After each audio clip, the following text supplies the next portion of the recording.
I trusted her with the key to my life. I just never imagined she'd use it to lock me out of my own world. And the moment I found out the truth, it wasn't loud. It was heartbreakingly quiet. I used to believe trust was a safe place, a soft landing. I used to believe betrayal came with signs, cracks, warnings you could spot before the fall. I was wrong. Because sometimes, the person who destroys you doesn't come screaming, they walk toward you smiling, carrying the very things you once built together. I trusted her with the key to my life. I just never imagined she'd use it to lock me out of my own world. And the moment I found out the truth, it wasn't loud. It wasn't dramatic. It was heartbreakingly quiet. My name is Eleanor Harding. I'm 68 years old, a retired school librarian, a widow of 11 years, a mother of one, or at least, that's what I used to say with pride. I spent my life surrounded by stories, learning lessons from books that warned about heroes, villains, love, loss, greed, and forgiveness. And despite reading thousands of them, I somehow missed the signs when the villain turned out to be someone carrying my last name. I met my late husband, Robert, when I was 19. He was the kind of man who held doors open, who remembered birthdays without reminders, who sat quietly whenever someone deserved to be heard. We built a humble life, not rich by gold, but rich by love, routine, and shared coffee every morning on the porch. When we had our daughter, Claire, our world felt complete. The three of us, a small constellation of security and belonging. When Robert passed, a lung disease took him faster than time ever prepared us for. The grief hollowed me, but Claire filled the silence with promises. "It's you and me now, Mom. I'll always take care of you." Those words became the lullaby I slept to after the funeral. In the years that followed, Claire became my purpose, my company, my weekend grocery partner, my holiday playlist co-author. She married young, divorced quietly, and came back home carrying heartbreak of her own. I never pried. Pain should be invited to speak, not interrogated. When she eventually proposed the idea of moving back in to save money and be closer, it felt less like a request and more like a return of something precious I thought I had lost. My house, paid off, modest, and warm, became ours again. The first year was lovely, almost nostalgic. She cooked dinner sometimes, I made blueberry pies, we folded laundry while watching old shows, and she helped me set up a Facebook account I barely used. But slowly, like a pot that warms before it boils, the air shifted without sound. She stopped eating at the table and started eating in her room. She answered busy to every invitation, every question, every attempt to connect. My sentences started feeling like interruptions. Then came the small shocks, the kind that don't look like wounds until you notice the blood. The day I overheard her complain on the phone, whispering, "I feel like I'm still living in her shadow." The day she sighed with irritation when I asked a second question after she'd already given a clipped answer. The locked bedroom door that used to stay open. The silence settling in the hallways heavy enough to echo. I told myself it was stress. Or grief I didn't understand. A generation gap. Anything but what it truly was. At 66, I decided to gift Claire what she always hinted at but never directly asked for, a new start. I transferred the house into her name, believing stability might soften her edges, believing security might give her breath. Believing love always returns love. The lawyer double-checked. "Are you sure?" I smiled. "She's my daughter." There is no surer thing in this world. The ink dried. The deed changed hands. The house I chose drapes for, where Robert carved our initials under the stairs decades ago, was no longer mine in ownership, but still mine in memory. That was the day everything shifted. It didn't happen all at once. It happened in cuts so fine, I didn't feel them until I was bleeding out. She began mentioning renovations. Then financial pressures. Then complaining about the market value of the home. Then suggesting renters, then investors. Then one afternoon, with the same casual tone someone uses to discuss the weather, she said, "I've been thinking, we should sell the house." My heart stumbled. Sell? Yeah. The market's insane right now. We could make a fortune. I forced a smile. But where would we live? She looked at me then, truly looked, and for the first time I saw calculation where warmth once lived. Well, you could move into a senior apartment. There are nice ones. You don't need all this space. The room felt as though oxygen resigned. Because here is the thing about betrayal, it doesn't announce itself with a slap. Sometimes it sits beside you on the couch saying, "We should talk." My sweet little library room upstairs? Suddenly inconvenient. My furniture? Outdated. My emotional attachment to the walls? Unhealthy. My presence? A liability in a market strategy. I didn't fight at first. I went quiet, retreating into observation. Because when something doesn't feel right, the smartest thing you can do is stop talking and start watching. Over the next weeks, contractors were invited without my input. Real estate brochures were scattered across the dining table. Conversations about renovations excluded me even when I was sitting in the room. I became invisible in a home that once remembered my footsteps. Then came the day she brought an agent. He measured rooms while I stood in the hallway like an antique that wasn't listed in the sale. Claire walked beside him, nodding like a woman finally claiming something owed to her. I pulled her aside later, voice measured, hands shaking slightly in my cardigan sleeves. "Claire, that home holds your father's voice in every corner. Selling it feels like erasing him." She exhaled like carrying my emotions was tiring. "Mom, he's gone. We have to think about the future." And there it was, the subtle violence of practicality weaponized against sentiment. But grief teaches patience. So I waited. Not for change. For evidence. 2 nights later, unable to sleep, I walked into the kitchen for tea. Light spilled under her door. Voices leaked through drywall. One voice hers. One unfamiliar, a man. Curiosity isn't nosy when your instincts are ringing alarm bells. I listened gently, breath shallow. "Once the house sells, we split 60/40ths. You get the big cut," the man said. Claire giggled softly. "As long as she's out before closing. I can't have her slowing anything down." "She trusts you?" "She trusts everyone. That's her problem." The spoon in my hand trembled but didn't fall. The old floorboards didn't creak. The moment didn't explode. It simply registered like ink dropped into water, spreading, staining, irreversible. I walked back to my room on quiet feet. Closed the door. Sat on the edge of the bed Robert and I once shared.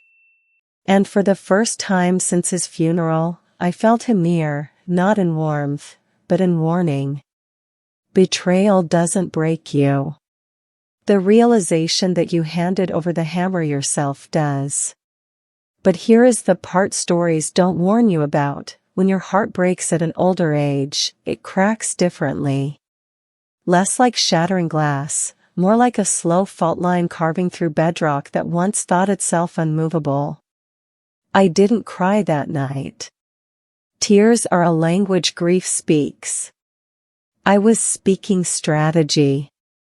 Because what Claire forgot was this: I may have loosened my grip on ownership, but love had not stolen my intellect. Aging slows the knees, not the mind. The next day, I called the same lawyer who handled the transfer. He didn't sound surprised, just saddened. Let me guess, she showed you exactly why we added the clause. I paused. You expected this? I've practiced family law for 30 years, Mrs. Harding. The danger is never the market. It's unmet gratitude.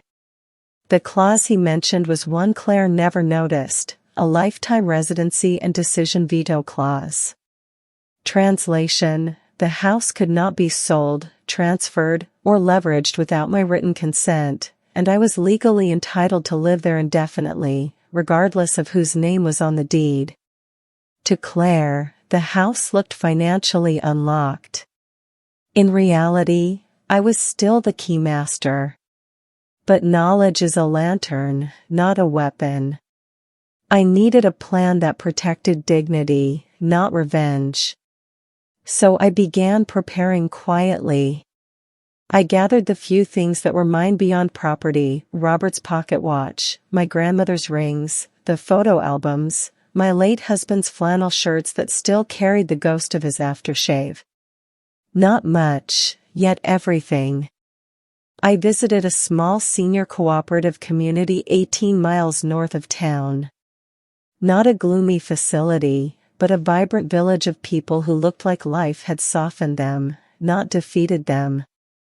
Gardens, libraries, jazz nights, knitting circles. Residents greeted each other by first name, not room number.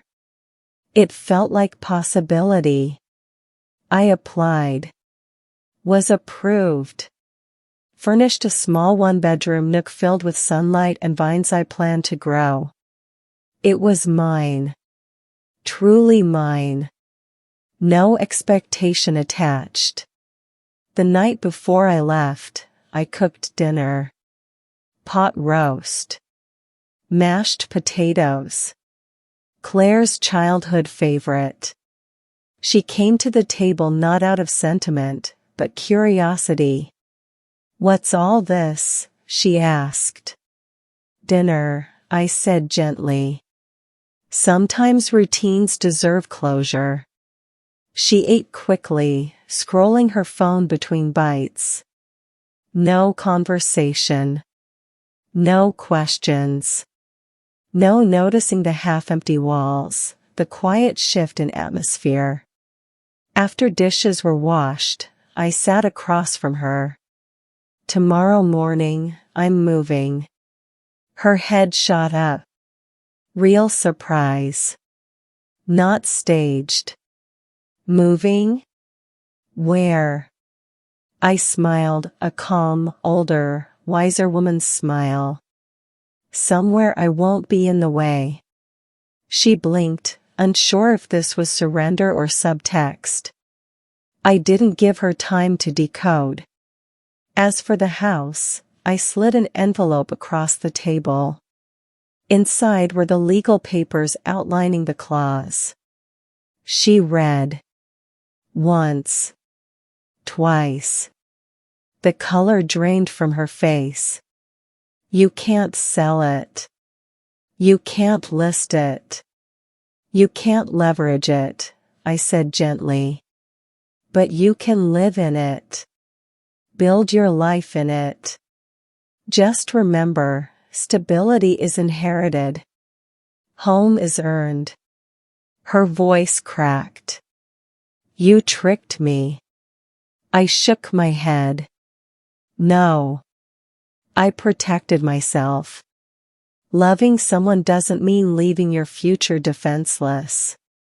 The next morning, with the sky rose-colored and quiet, I carried 2 boxes, 1 suitcase, and a lifetime of lessons out the door.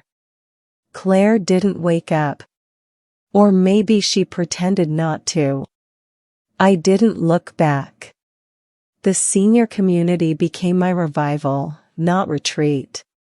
I joined book circles where opinions were welcomed, not tolerated. I planted tomatoes with neighbors who swapped stories like currencies.